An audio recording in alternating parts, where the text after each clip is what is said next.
if you like 2D action platformers, games along the lines of like Mega Man or Contra or Metal Slug, I'm gonna talk about five somewhat obscure titles. I don't really want to call them obscure because I know one of them isn't. But I got five titles, five games. Let's get into it. Okay, so first off, is a game called Valfaris. This straight up looks like, graphically, it looks like something that would come out on the PS1. It's a fairly typical 2D action game. Nothing like super. I mean, most of these games, there's not really anything like super unique or amazing. They're just, for the most part, solid games. But this one, you do have guns and a melee weapon. And as you progress through the game, you'll unlock more. But you unlock more things and you can actually upgrade them.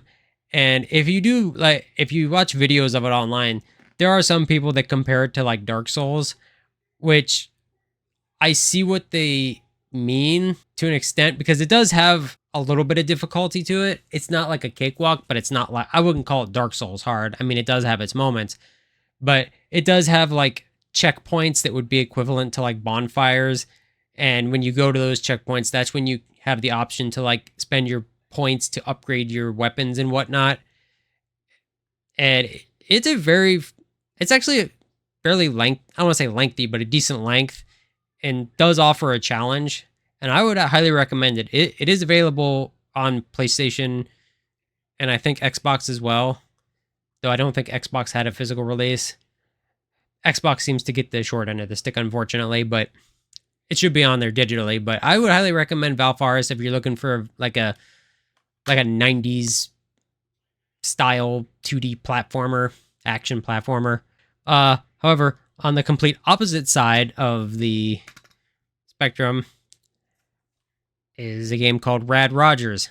This is an extremely short game. It does not feel finished. I will say now, the Switch version specifically, I did notice some slowdowns, so I'd recommend trying out the PlayStation or Xbox versions, because those probably run better due to the more powerful hardware.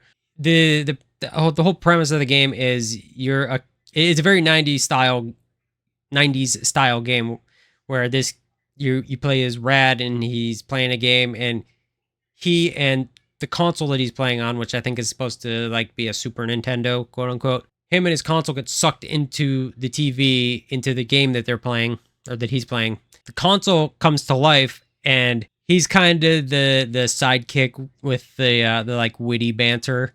It is, very typical 2D platformer. I feel that it's more platformer, whereas Valfaris was more action based. And this one, just like Valfaris, you do have multiple weapons you get throughout the game, and the console or your partner, whatever, he has these like arms, and he will like grab onto like poles or vines or whatever, and you can like go up and down them, and that will give you the option to shoot while he's climbing. And there's also little sections where you would take control of him in this like, I don't know, like mini game area or side area. It's a charming game. Even though it does seem aimed at kids, they do cuss in it, which is kind of odd. Because now that I'm looking at it, it is M for mature. So, and fun fact about this, well, I noticed it. You can't play as Duke Nukem. It is not a like finished game, because when you beat it, the console, I don't even remember his name, but the console that your partner, he does mention that like he's like, this was just the first world. The developers haven't finished the second one. We're gonna have to keep replaying this over and over until they make it. Like, it is not a long game. It is like maybe 2 to 3 hours tops, but it's a fairly fun and like short game. It has its problems, but it's worth checking out. Okay, this is the one that I have that I feel is most well known that I'm talking about. So I'm not going to go too in depth with it, but it is a 2D action platformer, so it does fit this video, and I don't have a ton of them outside of like Mega Man and Contra and whatnot, the obvious ones. But Azure Striker Gunvolt, this is made by a lot of the same people that worked on the Mega Man Zero games, and you can definitely tell. I did find it easier than the Mega Man games, but this is essentially like Mega Man Zero. Take Mega Man out and put like anime characters in it. It is. I'm not gonna get too into it because I'm sure it's a more well-known game. Plus, if you know what Mega Man is, then you kind of should have the gist of what this game is.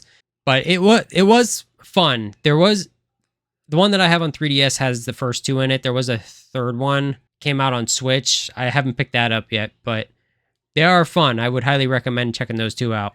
All right, so this next game that I want to talk about, I feel is a fairly more underrated and obscure game, and that would be Panzer Paladin. Unfortunately, with this only got a physical release on Switch. You can play it on PlayStation, Xbox, and PC by downloading it. The way I can describe this game is, since I was on the subject of Mega Man, in a way this is very Mega Man-esque, but instead of a gun you shoot, you have melee weapons. You know, when I say it's Mega Man-esque, but you have all the different levels you can choose from in whatever order you want. You can find numerous melee weapons throughout the game, and they're all different. Like, they'll do different amounts of damage in different lengths. Like one weapon might be longer, you know, have a longer reach, but it won't do as much damage. And then you have like the shorter ones that might be way more effective, but of course you got to get closer to the enemies. So it's like a give and take. You know, you're in a mech throughout most of the game, but there are sections where you actually have to get out of the mech. And when you get out of the mech, you lose majority of your health until you get back in it. When you're in the mech, you essentially have armor, so you're protected. That allows you to go into areas that the mech can't get into because you're much smaller. Another thing is, if you look at the health bar, you have, you know, X amount of health, but when most of that health gets depleted, the mech gets destroyed, and then you're just on foot. And you actually get like a whip, and that's like your only means of defense. You don't get all the weapons the mecha can use. And then you can also have like a spell.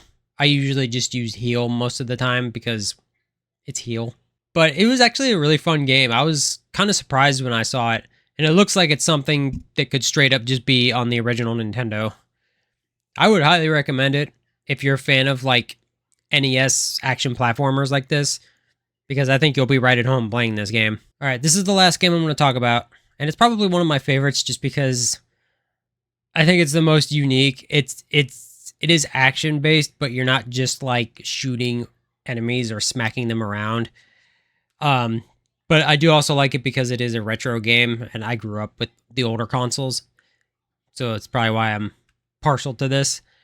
But this one's called Wild 9. It's on the PS1. This is an action platformer, but you don't have a gun or a sword or anything. I mean, you do get like missiles at some points throughout the game, or like other items you can use, but your main means of attack is this electric like whip or grappling hook. And you can use that to like, you know, grab onto certain items to use as like a grappling hook to swing across. But you also use it to grab enemies. And the way you kill them is by torturing them. But going back to what I was saying, your main source of defeating enemies is by torturing them. So you grab them with this grappling hook, and the most common way you're going to do it is by just slamming them back and forth on the ground or on the walls until they just like explode into a million pieces. Or you can pick them up and carry them over and drop them into a fan or a grinder and watch blood and guts spew everywhere. It's just very over the top and funny, which is why I like it. I do like things that are just over the top like that. But I would highly recommend this game. It probably, in my opinion, is the hardest game on here because it's the only one of these games I have yet to finish. But it does have that, it has that 90s attitude. But there are also sections where you're on like a motorcycle or a bike, and it kind of breaks up the monotony.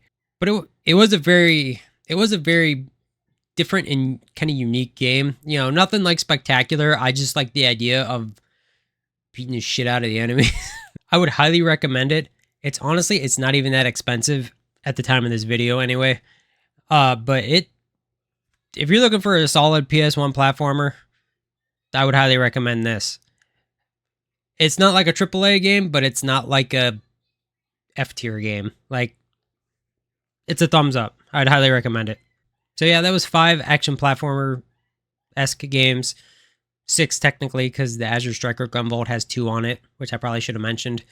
If there's any action platformer games that you've played that you like, let me know in the comments down below. But thanks for watching, and I'll see you next time.